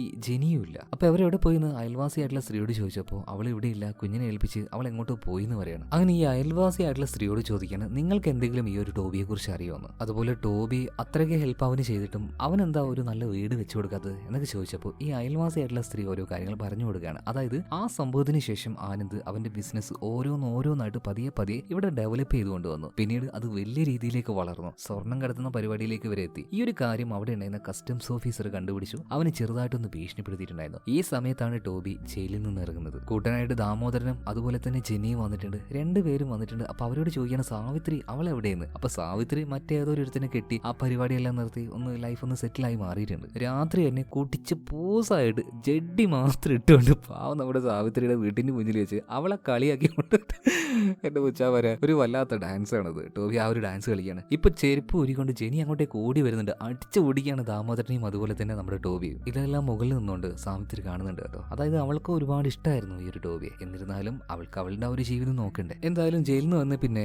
മകളുടെ കൂടെ ജോലിക്കായിട്ട് പോകാന്ന് തന്നെ ഇപ്പൊ ടോബി തീരുമാനിച്ചു. അങ്ങനെ പോർട്ടിൽ മീനൊക്കെ വെക്കുന്ന ആ ഒരു പണി ഇപ്പൊ ടോബി അവളുടെ കൂടെ ചെയ്യാണ് കേട്ടോ. ഇതേ സമയത്ത് തന്നെ നമ്മുടെ ജെനിക്ക് ആ ഒരു പോർട്ടിൽ ജോലി ചെയ്യുന്ന ഒരു ചെറുപ്പക്കാരൻ സമ്പത്ത്, അവനുമായിട്ട് ചെറിയൊരു പ്രണയം കാര്യങ്ങളൊക്കെ ഉണ്ടായിരുന്നു. ആ നേരാണ് അങ്ങോട്ടേക്ക് ആനന്ദും അയാളുടെ ആൾക്കാരും കൂടെ വരുന്നത്. ആനന്ദ് ഇപ്പൊ ഈ ഒരു നാട്ടിലെ പഞ്ചായത്ത് പ്രസിഡന്റ് ഒക്കെയാണ്. അപ്പൊ ആനന്ദ് വരുന്നത് കാണുമ്പോൾ തന്നെ ടോബി എഴുന്നേറ്റ് നിൽക്കാൻ നിൽക്കുമ്പോൾ ജെനി പറയാണ്, കാര്യം ഞാൻ അടിച്ചു പിടിക്കും, മര്യാദക്ക് അവിടെ ഇരുന്നു വന്ന്. ഇപ്പൊ ആനന്ദ് അങ്ങോട്ടേക്ക് വരികയാണ്. എന്താ ടോബി ജയിലിൽ നിന്ന് വന്നിട്ട് ഞങ്ങളെയൊന്നും കാണാൻ വരാതിരുന്നത്? വീടൊക്കെ എങ്ങനെയുണ്ട്? അടിപൊളിയല്ലേ? എവിടെ ഒരു തീപ്പെട്ടിക്കൂട് പോലത്തെ ഒരു വീടും കെട്ടിക്കൊടുത്ത് അടിപൊളിയല്ലേ? ടോബിയെ കൊണ്ട് ഈ ആനന്ദ് നേടിയത് വെച്ച് നോക്കുകയാണെങ്കിൽ അതിന്റെ കോടിയിൽ ഒരു അംശം വരെ ഇയാൾ കൊടുത്തിട്ടില്ല തിരിച്ച്. ഇപ്പൊ ഈ ഒരു ജെനി പറയാണ്, എന്തായാലും നിങ്ങളുടെ കൂടെ വരാനൊന്നും പോകുന്നില്ല, നിങ്ങളൊന്നും പോയെന്ന് ഒരു പേടിയില്ലാതെ അവള് പറയാണ്. എന്നാൽ ആനന്ദ് പറയാണ്, നിങ്ങൾ എന്തായാലും എന്റെ അടുത്തേക്ക് വന്നിരിക്കുന്നത്. അങ്ങനെ ടോബിയും ജെനിയും കൂടെ നേരെ അവരുടെ ഒരു വീടിന്റെ അടുത്തേക്ക് എത്തുമ്പോൾ അതിന്റെ മുന്നിൽ മാത്രമായിട്ട് ഒരു നോട്ടീസ്. ഇതെന്താണെന്ന് അറിയാത്തതുകൊണ്ട് ഇതും എടുത്ത് നേരെ പഞ്ചായത്തിലേക്ക് പോകുമ്പോൾ അത് ഗവൺമെന്റിന്റെ പ്രോപ്പർട്ടിയാണ്, നിങ്ങൾക്ക് തരാൻ പറ്റില്ല എന്നൊക്കെയാണ് പറയുന്നത്. അതെന്താ അങ്ങനെ? അവിടെ ഒരുപാട് വീടുണ്ടല്ലോ, ഞങ്ങളുടെ വീടിന്റെ മുന്നിൽ മാത്രം എന്താ ഇങ്ങനെ നോട്ടീസ് എന്ന് ജെനി ഭയങ്കര തന്റെ അടുത്തോട് ചോദിക്കുമ്പോൾ ഇപ്പൊ ആ ഒരു ഗവൺമെന്റ് സ്റ്റാഫ് പറയാണ്, നിങ്ങൾ വെറുതെ ആ ഒരു പഞ്ചായത്ത് പ്രസിഡന്റിനെ വെറുപ്പിച്ചിട്ടല്ലേ, വേണമെങ്കിൽ അയാളെ തന്നെ ഒന്ന് പോയി കണ്ടേക്കെന്ന് പറയാണ്. അങ്ങനെ ആ ഒരു നോട്ടീസുമായിട്ട് ടോബി പോവാൻ നിൽക്കുകയാണ്. ജെനി പറയണേ, ഞാനൊന്നും വരില്ല, നീ ഒറ്റയ്ക്ക് പോയിക്കുമെന്ന് പറയണം. അങ്ങനെ ആ നോട്ടീസുമായിട്ട് ടോബി നേരെ ഈ ഒരു ആനന്ദിന്റെ വീട്ടിലേക്ക് ചെല്ലുകയാണ്. സോഫയിൽ ഇരിക്കാൻ വേണ്ടി പറയുന്നുണ്ട്. ഇതേ സമയം തന്നെ ആനന്ദിനായിട്ട് ഒരു കപ്പിൽ ചായ കൊണ്ടുവരികയാണ്. നമ്മുടെ ടോബി എന്താ ചെയ്ത് ഒന്നും നോക്കിയില്ല, ആ ചായ എടുത്ത് കുടിക്കുകയാണ്. അവൻ വിചാരിച്ചു അവന് കൊണ്ടുവന്നെയാണ്. അവൻ വളരെ കൂളായിട്ട് തന്നെ അവിടെ ഇരിക്കുകയാണ്. പ്രശ്നങ്ങളൊക്കെ കേട്ടപ്പോൾ ആനന്ദ് പറയണം, ഞാൻ എന്തായാലും വിളിച്ചു പറയാന്ന് പറഞ്ഞിട്ട് വലിയ കാര്യത്തിൽ ഫോൺ വിളിക്കുകയാണ്. ടോബിയുടെ വീടിന്റെ ആ ഒരു കാര്യം, അത് എത്ര പൈസ വേണമെങ്കിൽ ഞാൻ ഇറക്കാം, അതിന്റെ ആ ഒരു പട്ടയം കാര്യങ്ങളൊക്കെ നിങ്ങൾ ശരിയാക്കി കൊടുക്കണം കേട്ടോ. ടോബി നീ പേടിക്കണ്ട, വീട് നിനക്ക് തന്നെ. അങ്ങനെ ടോബിയുടെ മുന്നിൽ വെച്ച് അവനെന്തോ വലിയത് ചെയ്തു കൊടുത്തതുപോലെ ഇപ്പൊ ആനന്ദ് സംസാരിക്കുകയാണ്. ഞാൻ ഇങ്ങനെ ഒരു ഉപകാരം ചെയ്താൽ തിരിച്ച് എനിക്കൊരു ഉപകാരം ചെയ്യേണ്ട ടോബി. ടോബി തലയാട്ടാണ്. എന്തായാലും ഇതിനുശേഷം ടോബിക്ക് വേണ്ടിയിട്ട് ഈ ആനന്ദ് ഒരു കരിമ്പെല്ലാം ജ്യൂസ് അടിച്ചു കൊടുക്കുന്ന ഒരു മിഷയം മേടിച്ചു കൊടുക്കുന്നുണ്ട്. അങ്ങനെ ഒരു കട റെഡിയാക്കി കൊടുക്കുകയാണ്. എന്നാൽ ആ കട അത് മറ്റൊരു ആവശ്യത്തിനായിരുന്നു. ഇപ്പൊ ആനന്ദ് പറയാണ്, എന്നെ വല്ലാതെ ഒരുത്തൻ ശല്യം ചെയ്യുന്നുണ്ട്, നീ പറ്റുവാണെങ്കിൽ ഈ മിഷനിലേക്ക് അവനെ കൊണ്ട് നടണം എന്ന് പറയണം. ഇവിടെ സീൻ കെട്ടായി. ഇപ്പൊ ആനന്ദിന് ഈയിടെയായിട്ട് പോകുന്ന ആ ഒരു കസ്റ്റം ഓഫീസർ ഉണ്ടല്ലോ, ഇയാൾക്ക് എന്തോ ഒരു വിവരം കിട്ടി നേരെ പോർട്ടിലേക്ക് വരികയാണ്. എന്നാൽ വിവരം ഫേക്ക് ആയിരുന്നു. അവിടെ മറ്റൊരാളായിരുന്നു ഉണ്ടായിരുന്നത്. നമ്മുടെ ടോബി കൈയോടെ പൊക്കാണ്, വെട്ടി നുറുക്കി കൊണ്ടുപോയിട്ട് ആ ഒരു മിഷയിലിട്ട് അയാൾ അരച്ചു കളയാണ്. എന്നിട്ട് നേരെ അവിടെ ഉണ്ടായിരുന്ന കുപ്പയിലേക്ക് കൊണ്ടുപോയിടുകയാണ്. അതായത് യാതൊരു തെളിവുമില്ല. ഇതിനുശേഷം ഈ ആനന്ദിനെതിരെയായിട്ട് പ്രസിഡന്റ് സ്ഥാനത്തേക്ക് മത്സരിക്കാനായിട്ട് ഒരാൾ വരുന്നുണ്ട്. സോ അയാളെയും ഇതുപോലെ തട്ടാൻ പറയുന്നുണ്ട്. ഇയാൾ പോകുന്ന സമയത്ത് ഒരു ചെറുപ്പക്കാരനാണ്, ജനങ്ങൾക്കൊക്കെ ഭയങ്കര ഇഷ്ടമാണ്. അപ്പൊ അവൻ പോയിക്കൊണ്ടിരിക്കുന്ന ഓട്ടോറിക്ഷയിലേക്ക് ടോബി കയറുന്നുണ്ട്. അതിന്റെ ഉള്ളിൽ വെച്ച് തന്നെ അവന്റെ കഴുത്തറുത്ത് അവനെയും കൊണ്ടിട്ട് ആ ഒരു മിഷയിലിട്ട് അരച്ചു കളയാണ്. ഇതൊന്നും ചെയ്യുന്ന സമയത്ത് ടോബിയുടെ കൈയൊന്നും വിറക്കുന്നില്ല. എത്ര വലിയ മഹാബാബ ചെയ്യുന്നതെന്ന് ടോബിക്കിട്ട് അറിയൂല. ശരിക്കും ശരിക്കും ഒരു അനിമൽ എന്ന് വേണമെങ്കിൽ പറയാം അവനെ. ഈ ഒരു കാര്യമൊക്കെ നാട്ടുകാരിൽ പലർക്കും മനസ്സിലാവുന്നുണ്ട് കേട്ടോ. അതുകൊണ്ട് തന്നെ നമ്മുടെ ഈ ഒരു ജെനിയെ പ്രണയിക്കുന്ന സമ്പത്തിന് വല്ലാത്തൊരു പേടിയുണ്ട്. നമ്മുടെ ഈ ഒരു പ്രണയം നിന്റെ അച്ഛനെങ്ങാനും അറിഞ്ഞാൽ എന്നെ തല്ലി കൊന്നുകളയോ, ആ മിഷയിലിട്ട് എന്നെ അരക്കുമെന്ന് ചോദിക്കുമ്പോൾ അതൊന്നുമില്ല എന്ന് പറയണം. അങ്ങനെ ടോബി രാത്രി കള്ളും കുടിച്ച് വീട്ടിലേക്ക് വന്നിട്ട് വാതിൽ കെട്ടുമ്പോൾ ജെനി വാതിൽ ഓർക്കുന്നില്ല. അവള് ദേഷ്യത്തിലാണ്. പുറത്ത് കിടക്കാന്ന് പറഞ്ഞിട്ട് ടോബി പുറത്ത് കിടക്കുന്നുണ്ട്. പിന്നീട് ഈ ആനന്ദിനെ കാണിക്കുകയാണ്. എന്തോ ഇലക്ഷൻ വരുമ്പോൾ അതിന്റെ ഓരോ കാര്യങ്ങളൊക്കെ സംസാരിച്ചുകൊണ്ടിരിക്കുമ്പോൾ അവന്റെ വീടിന്റെ ആ ഒരു ഗേറ്റ് ഭാഗത്തേക്ക് ഇപ്പോൾ നമ്മുടെ ജെനി വരികയാണ്. എല്ലാവരും ഭയങ്കര ബഹുമാനത്തോട് കൂടിയിട്ട് മാത്രമേ ഈ ആനന്ദിനോട് സംസാരിക്കുള്ളൂ. എന്ന് ജെനി വന്നിട്ട് ഇങ്ങോട്ട് വാടാന്ന് എന്നിട്ട് വിളിക്കുകയാണ്. ശരിക്കും ആനന്ദിന് അതൊരു അപമാനമായിട്ട് തോന്നുകയാണ്. നേരെ ഗേറ്റിന്റെ അടുത്തേക്ക് ചെന്നിട്ട് എന്താ കാര്യം ചോദിക്കുമ്പോൾ ഇപ്പൊ ജെനി പറയാണ്, നിനക്ക് വേണ്ടിയിട്ട് കണ്ണി കണ്ടൊരു മുഴുവൻ കൊന്നു നടക്കുകയാണ് എന്റെ തന്ത. നീ കൊടുക്കുന്ന പിച്ചക്കാശ്, ചില്ലറ കാശിന് വേണ്ടി അയാളത് ചെയ്യുന്നുണ്ട്. അയാൾക്ക് ബുദ്ധിയില്ല. ഇനി എങ്ങാനും എന്റെ അച്ഛന്റെ അടുത്തേക്ക് വന്നിട്ടുണ്ടെങ്കിൽ അയാളെ കൊണ്ട് ഇമാതിരി പണി എന്തെങ്കിലും നീ ചെയ്യിപ്പിച്ചിട്ടുണ്ടെങ്കിൽ ഈ ജെനി കുറെ നാളായിട്ട് കൂട്ടി വെച്ച അവളുടെ കയ്യിൽ കുറച്ച് കോയിൻസ് ഉണ്ടായിരുന്നു. ഇത് നീ എടുത്തു വന്നിട്ട് അവന് നേരെ എറിഞ്ഞു കൊടുക്കുകയാണ്. ഇത് കണ്ടപ്പോൾ അവിടുത്തെ ഈ ആനന്ദിന്റെ ആൾക്കാർ അവളെ തല്ലാൻ വേണ്ടി വരുമ്പോൾ ആനന്ദ് വേണ്ടാന്ന് പറയാണ്. എന്നിട്ട് നിലത്ത് വീണ ആ ഓരോ ചില്ലറ കാശും ഇപ്പൊ ആനന്ദ് പെറുക്കി എടുക്കുന്നുണ്ട്. ഇതിന് ഞാൻ പകരം വീട്ടു എന്ന് പറഞ്ഞിട്ട്. അന്ന് രാത്രി നേരെ ഇപ്പൊ ടോബിയുടെ വീട്ടിലേക്ക് കുറച്ച് പോലീസുകാർ വരികയാണ്. അന്ന് രാത്രി തന്നെ അവനെ അറസ്റ്റ് ചെയ്തുകൊണ്ട് പോകുന്നുണ്ട്. ദാമോദരൻ രാവിലെ തന്നെ ആനന്ദിന്റെ വീട്ടിലേക്ക് ചെല്ലുകയാണ്. കാര്യങ്ങളൊക്കെ പറയുന്ന സമയത്ത് ആനന്ദ് ഒന്നും അറിയാത്തതുപോലെ ഇരിക്കുകയാണ് കേട്ടോ. എന്തായാലും ദാമോദരന് ശേഷം ഇപ്പൊ ഇങ്ങോട്ടേക്ക് ജെനിയും വരുന്നുണ്ട്. അവളും ഇതുപോലെ സഹായത്തിനാണ് വന്നത്. ഒരു രക്ഷയില്ലല്ലോ, ഇയാളുടെ അടുത്തേക്ക് പോയാലേ അച്ഛനെ റിലീസാക്കാൻ പറ്റുള്ളൂ. വെയിറ്റ് ചെയ്യാൻ വേണ്ടി പറയാണ്. അവൾ ആ ഒരു ഗേറ്റിന്റെ അടിയിൽ എന്താ പറയാ, ഒരു ചെറിയ പൂച്ചക്കൂട്ടി ഇരിക്കുന്ന പോലെ കുറേ നേരം ഇരുന്നു. കുറേ നേരം കഴിഞ്ഞപ്പോൾ അവിടുത്തെ ആള് വന്നിട്ട് പറയാണ്, നമ്മുടെ പ്രസിഡന്റ് പുറത്തു പോയിട്ടോ, പിന്നെ വാന്ന് പറയണം. അല്ലെങ്കിൽ ഒരു കാര്യം ചെയ്യ്, ഇന്ന് രാത്രി അങ്ങോട്ടേക്ക് വരും നിന്റെ വീട്ടിലേക്ക്, അവിടെ കാത്തിരുന്നോ എന്ന് പറയണം. അങ്ങനെ രാത്രി ആയ സമയത്ത് ജെനിയുടെ ആ ഒരു ചെറിയ വീട്ടിലേക്ക് പ്രസിഡന്റ് വരികയാണ്. അവളോട് പറയാണ്, നിന്റെ അച്ഛനെ ഞാൻ റിലീസാക്കാം, പക്ഷെ ഇന്ന് നിന്റെ കൂടെ ഞാൻ കിടക്കുന്നു പറയണം. ഒരു നിവൃത്തിയില്ലാത്തത് കൊണ്ട്, ടോബിയോട് അത്ര ഇഷ്ടമുള്ളത് കൊണ്ട് തന്നെ അവള് മനസ്സില്ലാ മനസ്സോടെ അതിന് സമ്മതിക്കുകയാണ്. പച്ചക്ക് പറയുകയാണെങ്കിൽ ആ ഒരു പെൺകുട്ടി ആ രാത്രി അവിടെ വെച്ചിട്ട് ഇയാൾ റേപ്പ് ചെയ്യാണ്. അത് ചെയ്തു കഴിഞ്ഞപ്പോൾ ജെന്നി അയാളുടെ മുഖത്തെറിഞ്ഞ ആ ഒരു ചില്ലറ കോയില് ഒരെണ്ണം അവിടെ തന്നെ ഉണ്ടായിരുന്ന ഒരു കുറ്റിയിലേക്ക് ഇടുകയാണ്. എന്നാ ഒരു പ്രാവശ്യം കൊണ്ട് ഇത് തീർന്നു ഇല്ല. ടോബി ജയിലിൽ നിന്ന് ഇറങ്ങി വീണ്ടും അറസ്റ്റിലാവുകയാണ്. അന്ന് രാത്രി വീണ്ടും ഇയാൾ വരും, ഇതുപോലെ കോയിൻ ആ ഒരു കുറ്റിയിലിടും. ഇതിങ്ങനെ റിപ്പീറ്റ് ആയിട്ട് നടക്കുകയാണ്. ടോബി അറസ്റ്റ് ചെയ്യും. ടോബിയെ റിലീസ് ചെയ്യാനായിട്ട് ജെനിയുടെ വീട്ടിലേക്ക് രാത്രി ഇങ്ങനെ വരും. അങ്ങനെ ആ ഒരു കോയിൻ തീരുന്നത് വരെ ആനന്ദ് രാത്രി ജെനിയുടെ അടുത്തേക്ക് വരും. ആ പാവം പെൺകുട്ടിയെ അവൻ റേപ്പ് ചെയ്യാണ് അത്രയും തവണ. എന്നാൽ പൊട്ടനായിട്ടുള്ള ടോബി ഈ കാര്യങ്ങളൊന്നും അറിയുന്നില്ല കേട്ടോ. അങ്ങനെ ഒരു ദിവസം ടോബി ആ ഒരു കുറ്റി പൊട്ടിച്ചുകൊണ്ട് അതിൽ ആ ഒരു ചില്ലറക്കാശ് എടുത്ത് കള്ള് കുടിക്കാൻ നോക്കുമ്പോൾ അങ്ങോട്ടേക്ക് വന്ന ജെനി അരിവാളം എടുത്തുകൊണ്ട് ടോബിയുടെ അടുത്തേക്ക് വന്നിട്ട് പറയണം, തൊട്ടുപോയ കൊല്ലും ഞാൻ നിന്നെ. പിന്നെ ആകെ തളർന്നു പോയ ജെനി അവിടെ വീണ് പോകുന്നുണ്ട്. അന്നേരവും അവള് പ്രഗ്നന്റ് ആയിരുന്നു കേട്ടോ. ഈ കാര്യം അറിഞ്ഞ ടോബി ആകെ ഹാലിളകുകയാണ്. മാത്രമല്ല ഈ ഒരു കാര്യം അറിഞ്ഞിട്ട് പിന്നെ പ്രസിഡന്റും ഇങ്ങോട്ടേക്ക് വരുന്നുണ്ട്. ഏതൊരുത്തൻ പിഴപ്പിച്ചു പോയി എന്ന രീതിയിൽ ഇപ്പൊ പ്രസിഡന്റിനെ സംസാരിക്കുകയാണ്. ആരാടി നിന്നെ പിഴപ്പിച്ചെന്നൊക്കെ ചോദിക്കുകയാണ്. ഇവൻ തന്നെ പിഴപ്പിച്ചിട്ട് അവൻ തന്നെ ചോദിക്കുകയാണ്, ആരാ നിന്നെ പിഴപ്പിച്ചെന്ന്. എന്നാൽ ജെനിയെ കുറിച്ച് എല്ലാം അറിയാവുന്ന ആ ഒരു പയ്യനുണ്ടല്ലോ സമ്പത്ത്, അവൻ ആൾക്കാരുടെ ഇടയിൽ നിന്ന് ഇത് ഏറ്റെടുക്കുകയാണ്. അതെന്റെ കുട്ടിയാന്ന് പറയാണ്. ഇത് കേട്ടപ്പോൾ ടോബിക്ക് ഹാലിളകുകയാണ്. അവനെ തല്ലാനായിട്ട് വരുന്നുണ്ട്. എന്നാൽ അയാളുടെ മുന്നിലേക്ക്, ടോബിയുടെ മുന്നിലേക്ക് ചാടി വീണ ജെനി പറയണ, തൊട്ടുപോകരുത് അവനെ, തൊട്ടുപോകരുതെന്ന്. അവൾ ആ പറയുന്നതിൽ പല അർത്ഥങ്ങളുണ്ട്. നോക്കേണ്ട ടോബി അവളെ നോക്കാതെ നടന്നു. അവളെ കുറിച്ച് എല്ലാം അറിഞ്ഞ് അവളെ സ്വീകരിക്കാനായിട്ട് സമ്പത്ത് വന്നിരിക്കുകയാണ്. അവളെ പിന്നെ വെറുതെ ഇരിക്കുവോ? അങ്ങനെ ടോബി മനസ്സ് തകർന്ന് ആദ്യമായിട്ട് അവൻ വാവിട്ട് കരയാണ്. കരഞ്ഞ നിലവിളിച്ച് അവൻ അവിടെ നിന്ന് പോകുന്നുണ്ട്. എന്തായാലും ഇതിനുശേഷം സമ്പത്ത് ഈ ജെനിയെ വിവാഹം കഴിക്കുകയാണ്. അവർക്ക് വൈകാതെ ഒരു കുഞ്ഞുണ്ടാവുന്നുണ്ട്. ആ ഒരു കുഞ്ഞിനെയും ജെനിയൊക്കെ ദൂരെ നിന്നുകൊണ്ട് തന്നെ ടോബി അങ്ങനെ നോക്കും. ഒരുപാട് വിഷമിക്കുന്നുണ്ട് ഈ കുറച്ച് കഴിഞ്ഞ കാലങ്ങളിലായിട്ട്. വീട്ടിലേക്ക് വരാറില്ല. മോർച്ചറിയിൽ തന്നെ ഏതെങ്കിലും ഒരു മൂലയ്ക്കാണ് രാത്രി കിടന്നുറങ്ങാറ്. എന്നാൽ ഇതുപോലെ കരയുന്ന ഈ ടോബിയെ ആർക്കും പിന്നീട് വിലയില്ലാതാവുകയാണ്. ആരും അവനിപ്പോ മൈൻഡ് ആക്കുന്നൊന്നുമില്ല. ഈ സമയത്താണ് ആനന്ദിന് മറ്റൊരു പ്രശ്നം വരുന്നത്. അതായത് ഇവന്റെ ഈ ഒരു സ്മഗ്ലിങ്ങിനും കാര്യത്തിനൊക്കെ കൂട്ടു നിൽക്കുന്ന ഒരു ഓഫീസർ അയാളുടെ ഷെയർ കുറച്ചധികം കൂട്ടി ചോദിക്കുകയാണ്. തരാൻ പറ്റില്ല എന്ന് ആനന്ദ് പറഞ്ഞപ്പോൾ അങ്ങനെയാണെങ്കിൽ ആയിക്കോട്ടെ, മുഴുവൻ ഗവൺമെന്റ് എടുത്തോട്ടെ എന്ന് പറഞ്ഞപ്പോൾ ഓക്കെ ആനന്ദ് സമ്മതിക്കുകയാണ്. അതേ സമയത്തിന് ആ ഓഫീസറോട് ചോദിക്കുകയാണ്, നിങ്ങൾക്ക് ആരാണ് ഈ ഒരു ഇൻഫർമേഷൻ തന്നത്? ആ ഒരു കാര്യം പറയുകയാണെങ്കിൽ ഞാൻ നല്ലൊരു ഷെയർ തരാന്ന് പറയണം. ഇന്ന് ഓഫീസർ പറയണ, ആ വേല മനസ്സിലിരിക്കട്ടെ, എനിക്ക് അടുത്ത തവണ ഇതുപോലെ ഷെയർ വേണമെങ്കിൽ ഇൻഫോമറെ നിലനിർത്തണ്ടേ. ഓഫീസർ അയാളുടെ പേര് പറയില്ല എന്ന് തന്നെ പറയാണ്. എന്നാൽ ആനന്ദിന് ആ ഒരു പേര് കണ്ടുപിടിക്കാതിരിക്കാൻ പറ്റുമോ? അതിന് തന്നെ ഒരു വിദ്യ കണ്ടുപിടിക്കുന്നുണ്ട്. 10 ബോട്ടിലായിട്ട് 10 ഐറ്റം അയക്കാണ്. എന്നിട്ട് ഇവരുടെ ഇടയിൽ ജോലി ചെയ്യുന്ന ആൾക്കാരോട് ഇങ്ങനെ പറയുന്നുണ്ട് കേട്ടോ, ഈ ബോട്ടിലാണ് സാധനം പോകുന്നതെന്ന്. അങ്ങനെ ആ ഒരു ബോട്ടിൽ നിന്ന് ഇൻഫർമേഷൻ കിട്ടി നേരെ റെയ്ഡിനായിട്ട് പോലീസുകാർ ഇങ്ങോട്ടേക്ക് വന്ന് നോക്കുന്നുണ്ട്. എന്നാൽ കിട്ടിയത് വെറും ഒരിടക്കിഴങ്ങായിരുന്നു. ഈ ലഭ്യനായിട്ട് ആ ഒരു ഓഫീസർ ഇവിടുന്ന് തിരിച്ചു പോകണം കേട്ടോ.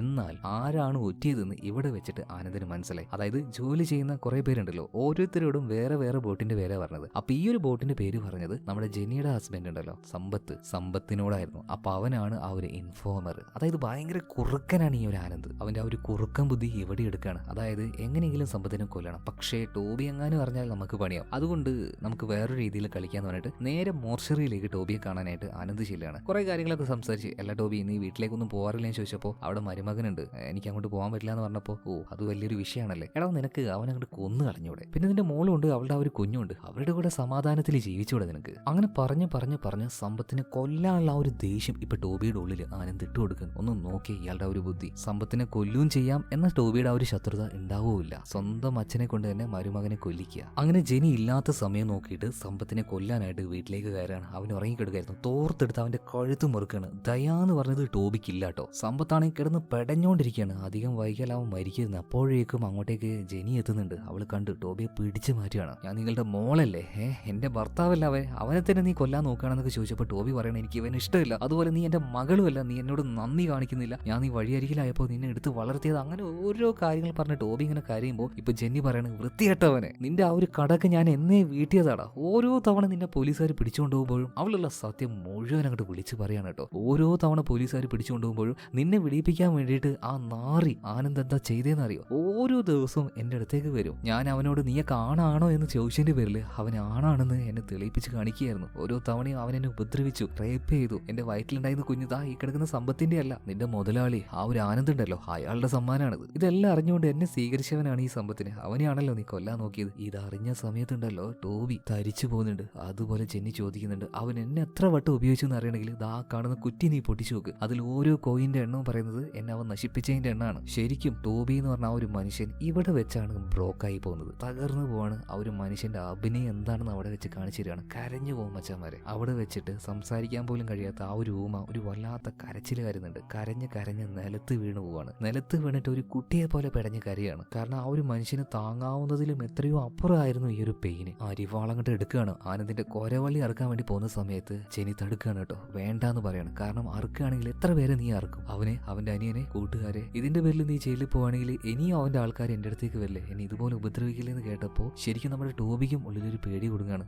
മകൾക്ക് ഇനിയും അങ്ങനെ സംഭവിക്കുമെന്ന്. അങ്ങനെ ഒന്നും ചെയ്യാതെ അവൾ പറയുന്നത് പോലെ കേട്ട് അവിടെ തന്നെ കിടക്കുകയാണ്. എന്നാൽ രാത്രി ആയപ്പോൾ ടോബിയെ കാണാതായി. പിറ്റേ ദിവസം രാവിലെ ആയപ്പോൾ തന്നെ മോളെ അയൽവാസിയായിട്ടുള്ള ആ ഒരു സ്ത്രീയെ ഏൽപ്പിച്ചിട്ട് ഞാൻ ആ ഒരു വട്ടനെ നോക്കിയിട്ട് വരാം, അവനെ കാണാനില്ല എന്ന് പറഞ്ഞിട്ട് ടോബിയും തേടിക്കൊണ്ട് ആ ഒരു മൂക്കുത്തിയും മൂക്കിലിട്ടുകൊണ്ട് അവൾ അങ്ങനെ നടക്കുകയാണ്. കുറേ ദിവസം നടന്ന് അവൾക്ക് ഭ്രാന്ത് കളകാൻ തുടങ്ങി. സോ അതാണ് കഥയുടെ ആരംഭത്തിൽ നമ്മൾ കണ്ടത്. സ്റ്റേഷൻ നേരെ കല്ലെറിയുന്ന ഈ ജെനിയെ. ഫാദറിനോടും പോയിട്ട് ഇപ്പൊ കാര്യങ്ങളൊക്കെ വീണ്ടും ഈ ഒരു എസ് ഐ ചോദിക്കുന്ന സമയത്ത് ഫാദർ പറയാണ്, നിങ്ങളൊക്കെ കരുതുന്നത് പോലെ എല്ലാ ടോബി ആരൊക്കെയാണോ വരില്ല എന്ന് വിചാരിക്കുന്നത് ആ നേരത്ത് അവൻ ഇങ്ങോട്ടേക്ക് വരും, അവൻ ഉറപ്പായിട്ടും വരും എന്ന് പറയണം. അത് തന്നെയാ ദാമോദരനും പറയുന്നത്, അവൻ വരുമെന്ന്. സാവിത്രിയോട് ചോദിക്കുമ്പോൾ അവളും അത് തന്നെയാ പറയുന്നത്, അവൻ വരുമെന്ന്. അങ്ങനെ അവൻ വരികയാണ്. അവിടേക്ക് ഒരു ബസ് വന്ന് നിൽക്കുന്നുണ്ട്. ആദ്യം തന്നെ അതൊന്ന് ഇറങ്ങുന്നത് മരുമകനായിട്ടുള്ള സമ്പത്താണ്. അതിന്റെ പിന്നാലെ ടോബിയും. അതായത് അന്നത്തെ ആ ഒരു സംഭവത്തിന് ശേഷം പേടിച്ചു പോയ സമ്പത്ത് ഓടി രക്ഷപ്പെട്ടിരുന്നു. അവനെ കണ്ടുപിടിക്കാനാണ് ടോബി പോയത്. മരുമകനെയും കൂട്ടി വീട്ടിലേക്ക് വരികയാണ്. എന്നാൽ വീട്ടിലേക്ക് വന്ന് നോക്കുമ്പോൾ അവിടെ ജെനി ഉണ്ടായിരുന്നില്ല. അവൾ എവിടെയും ചോദിച്ചപ്പോൾ നിന്നെ കാണാത്തോണ്ട് തേടി നടന്നതെന്ന് ആ അയൽവാസിയായിട്ടുള്ള സ്ത്രീ പറയണം. ഇതേ സമയത്ത് തന്നെ പിന്നിൽ നിന്ന് വന്ന ആനന്ദിന്റെ ആൾക്കാർ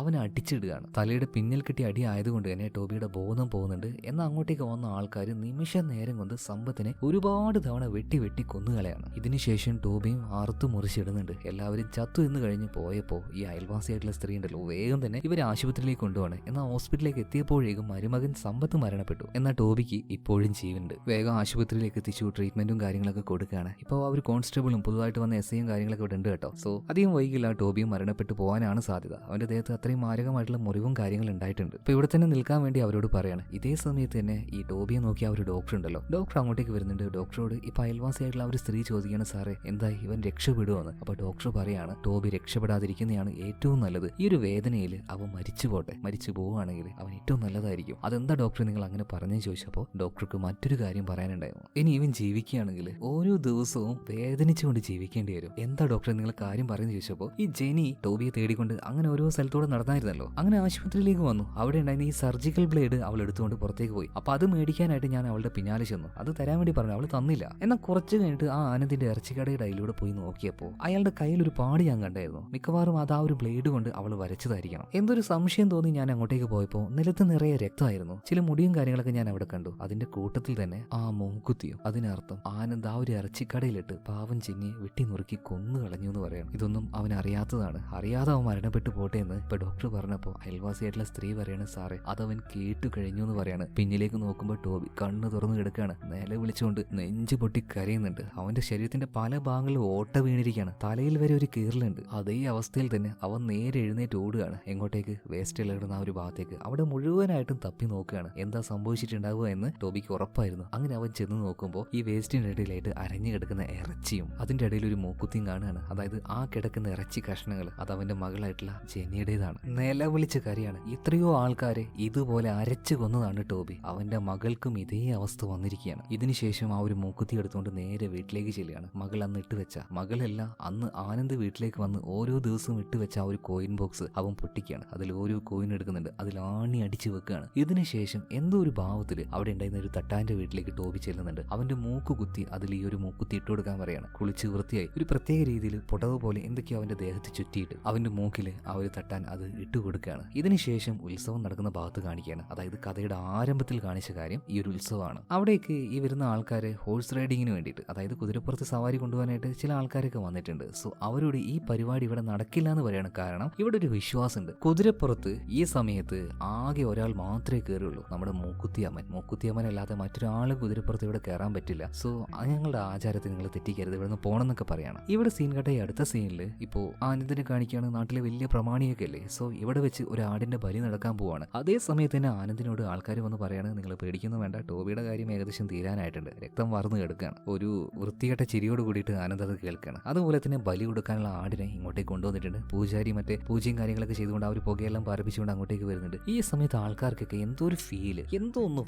സംഭവിക്കാനിരിക്കുന്നത് പോലെ. ചെറിയൊരു ശബ്ദം കേട്ട് എല്ലാവരും, ഒരു കുതിരയുടെ ശബ്ദമാണ്. ആ ഭാഗത്തേക്ക് നോക്കുമ്പോൾ പുകയുടെ ഇടയിലൂടെ ഒരാൾ അങ്ങനെ വരുന്നുണ്ട്. അത് മറ്റാരും ആയിരുന്നില്ല, കുതിരപ്പുറത്തിരുന്ന് വരുന്ന ടോബി ആയിരുന്നു. അവനെ കാണുമ്പോൾ എല്ലാവർക്കും മൂക്കുത്തിയാമൻ വരുന്നത് പോലെ തന്നെ തോന്നുകയാണ്. അവന്റെ മൂക്കിൽ ഒരു മൂക്കുത്തി ഉണ്ടായിരുന്നു. വന്ന് ഇറങ്ങുകയാണ്. ആനന്ദിന്റെ ഓരോ ആൾക്കാരായിട്ട് അവന്റെ അടുത്തേക്ക് പോകുന്നുണ്ട്. പറയണോ, എക്സ്ട്രീംലി വയലന്റ് ആവാണ് ടോബി. ഓരോന്നിനെയും വെട്ടി നുറുക്കിയിടുകയാണ്. ഇതേ സമയത്ത് തന്നെ അവസാനമായിട്ട് ആനന്ദ് വരുന്നുണ്ട്. തന്റെ മകളോട് ചെയ്തതിനുള്ള ഓരോന്നും എണ്ണി പറഞ്ഞുകൊണ്ട് തന്നെ ആനന്ദിനിട്ട് ഇപ്പൊ ടോബി കൊടുക്കുന്നുണ്ട്. ഇതിനിടയിൽ ആനന്ദ് അവനെ തള്ളി മാറ്റുന്നുണ്ട്. ഇതേ സമയത്ത് തന്നെ നമ്മുടെ പുതിയ SIയും കോൺസ്റ്റബിൾമാരും ഇങ്ങോട്ടേക്ക് എത്തിയിട്ടുണ്ട്. സോ എത്രയും പെട്ടെന്ന് തന്നെ കുറച്ചധികം ഫോഴ്സിനെ ഇങ്ങോട്ടേക്ക് കൊണ്ടുവരാൻ വേണ്ടി പറയണം. ഇതേ സമയത്തിന് ടോബി ആനന്ദിന് എത്ര കൊടുക്കാൻ പറ്റുമോ അത്രയും കൊടുത്തു അവസാനം അവിടെ ഉണ്ടായിരുന്ന വലിയൊരു അരിവാളെടുക്കാണ്. ഒരേറ്റ വെട്ടാണ്. തല കണ്ടിച്ചു പോയിട്ടുണ്ടാവും. അതിവിടെ കാണിക്കുന്നില്ല, ബ്ലാക്ക് ഔട്ട് ആവുകയാണ്. കാരണം അന്ന് ആ ഉത്സവത്തിൽ നടക്കേണ്ട ബലി, ആടിന്റെ ബലി, അതിനു പകരം ഈ നരാധമനെ, അതായത് ആനന്ദിനെ ബലി കൊടുക്കുകയാണ് മുക്കുത്തിയമ്മനായിട്ട് വന്ന നമ്മുടെ ടോബി. സോ എക്സ്ട്രീംലി വയലന്റ് ആയി നിൽക്കുന്ന ഇപ്പൊ ടോബിയെ മറ്റൊന്നും ചെയ്യാതെ നിർവാഹമില്ല.